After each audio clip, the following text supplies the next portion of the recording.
Shalom Sobatku di Tuhan, bertemu kembali dengan saya Krisogo di channel ini. Bagaimana kabar kita semuanya? Semoga saudara-saudara sekalian yang sedang menyaksikan video ini tetap sehat-sehat saja ya. Amin. Ya, teman-teman yang dikasih Tuhan, pada kesempatan ini saya akan mengajak kita menyaksikan satu cuplikan video inspirasi ya. Ini sangat menginspirasi saya sebagai seorang hamba Tuhan, tentunya juga melihat ada orang percaya juga yang hidupnya Tuhan pakai untuk menjadi alat di tangan Tuhan dalam segala profesi mereka.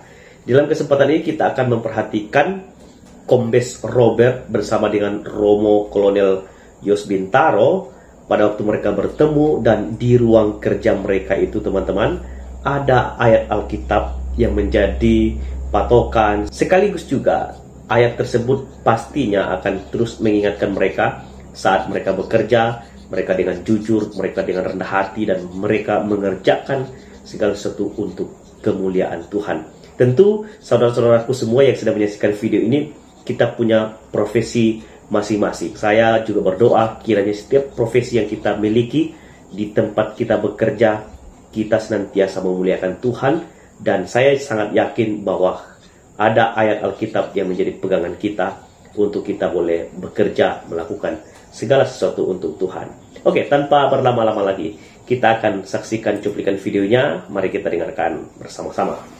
Selamat siang, saya Romo Yos Bintaro di Bareskrim. Ini dengan Kombes Polisi DDU, luar biasa. Ini orangnya yang bersangkutan. Saya kagum, mosok di tempatnya ya, tempat kerjanya beliau ini tempat sehari-hari, tempat untuk bagaimana penanggulangan pencucian uang. Dan apa yang disampaikan ini sungguh-sungguh firman Tuhan dari Lukas bab 3 ayat 14. Jangan merampas dan jangan memeras, dan cukupkanlah dirimu dengan gajimu. Ini luar biasa. Menjadi suatu kesempatan kita memberikan teladan. Jika ya, hendaklah kamu berkatakan ya. Jika tidak, hendaklah kamu katakan tidak. Apa yang lebih daripada itu berasal dari si jahat. Ini dari Matius bab 5 ayat 37. Ini sangat luar biasa, memberikan inspirasi. Jadi inilah sebetulnya bagaimana seorang Katolik yang menyucikan hidupnya ya, keseharian, nggak usah dengan omong-omong yang sampai membuat orang kok ngomong aja, tetapi yang jelas firman Tuhan itu dinyatakan, karena kita percaya Tuhan memelihara dan melindungi setiap orang yang dengan tekun dan setia menjadi pelaksana firman. Tuhan memberkati kita. Amen. Banyak berkat Pak Didi. Ya. Oke teman-teman yang dikasih Tuhan, demikianlah cuplikan video dari seorang kombes dan juga seorang romo. Nah, sedikit saya memperkenalkan mereka ya. Yang pertama yang diwawancarai itu adalah seorang kombes Robert Yohanes Deo SIK MM CFI. Dia adalah seorang lulusan terbaik Akpol tahun 1999 ya. Dan bersama dengan Romo yang memegang kamera, dia adalah seorang kolonel sus ya, Yos Bintaro. Jadi mereka berdua adalah murid Kristus, dan di dalam cuplikan video yang kita saksikan, kita melihat bahwa di tempat kerja mereka ada ayat Alkitab yang menjadi pegangan mereka dalam bekerja. Nah, di situ ditempelkan ya teman-teman, ada dua ayat Alkitab. Lukas 3 ayat 14, jangan merampas, jangan memeras, tetapi cukupkanlah dirimu dengan gajimu ya. Kita berharap ayat ini juga kiranya terus mengingatkan mereka dan mengingatkan banyak murid-murid Kristus dalam pekerjaan, supaya tidak merampas, tidak memeras, dan belajar mencukupkan diri dalam segala keadaan sesuai dengan gajinya. Jika ia hendaklah katakan iya, jika tidak katakan tidak, karena lebih daripada itu adalah dari si jahat. Nah, di sini ayat tersebut mengajarkan supaya mereka jujur ya dalam segala pekerjaan mereka. Saya pikir ini adalah satu contoh sekaligus memberikan inspirasi bagi banyak orang supaya dimanapun kita berada sebagai murid Kristus, kita bisa menjadi berkat dalam hidup kita, dalam pekerjaan, dan dalam keluarga kita. Nah teman-teman, apa yang ingin saya katakan di dalam cuplikan video ini? Di dalam video ini saya akan membagikan 3 ayat Alkitab sekaligus untuk kita semua, supaya Tuhan kiranya memakai hidup kita dalam setiap profesi yang kita miliki, yang kita kerjakan dalam hidup ini. Kolose 3 ayat 23, saya pikir semua sudah tahu ya. Apapun juga yang kamu perbuat, perbuatlah dengan segenap hatimu seperti untuk Tuhan dan bukan untuk manusia. Jadi dalam segala profesi apapun pekerjaan kita, jabatan apapun yang kita pegang, dan pekerjaan apapun yang kita kerjakan, mari kita belajar dengan rendah hati, mengerjakan segala sesuatu seperti untuk Tuhan.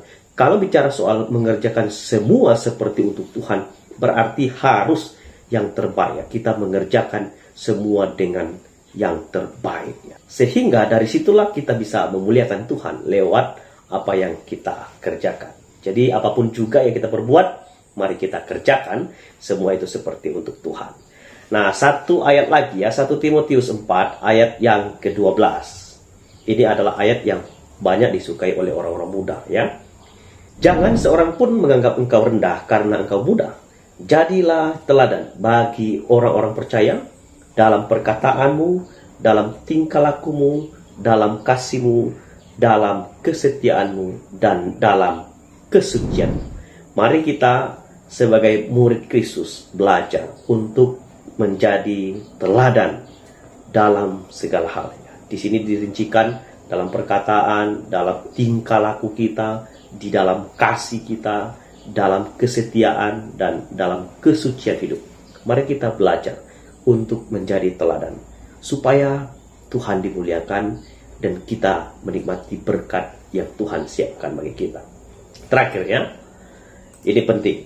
Kolose 3 ayat 16, hendaklah perkataan Kristus diam dengan segala kekayaan di antara kamu, sehingga kamu dengan segala hikmat mengajar dan menegur seorang akan yang lain, dan sambil menyanyikan mazmur, kamu mengucap syukur kepada Allah di dalam hatimu. Teman-teman, hendaklah perkataan Kristus diam dengan segala kekayaan yang di dalam kamu. Perhatikan di sini, untuk apa? Supaya kita menjadi pribadi yang berhikmat pada waktu kita mengajar, kita menegur, dan perkataan kita ini kita pakai untuk membangunnya. Memuji Tuhan, menyatakan perkataan yang rohani, dan mengucap syukur, dan memberkati banyak orang. Kenapa perkataan Kristus harus ada dan tinggal dalam mulut kita, dalam hidup kita? Supaya kita bisa menjadi berkat bagi banyak orang. Teman-teman, kita harus jujur, banyak orang jatuh dalam perkataannya. Karena itu, walaupun kita tahu banyak orang jatuh dalam perkataan, mereka berbohong, berdusta, mengucapkan kata-kata kotor, memfitnah orang. Mari kita sebagai murid Kristus belajar untuk mempergunakan perkataan kita untuk menjadi berkat, membangun orang, dan menegur mereka di dalam kasih.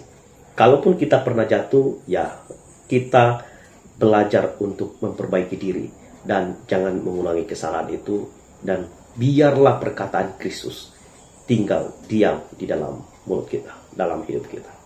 Kiranya Tuhan dimuliakan lewat hidup kita, dan kiranya video ini boleh memberikan inspirasi menjadi berkat bagi saudara sekalian, dan kiranya Tuhan dimuliakan lewat setiap profesi kita. Tuhan mengasihi kita semua. Sampai ketemu di video selanjutnya. Eker Saugo di sini. God be with you. Shalom.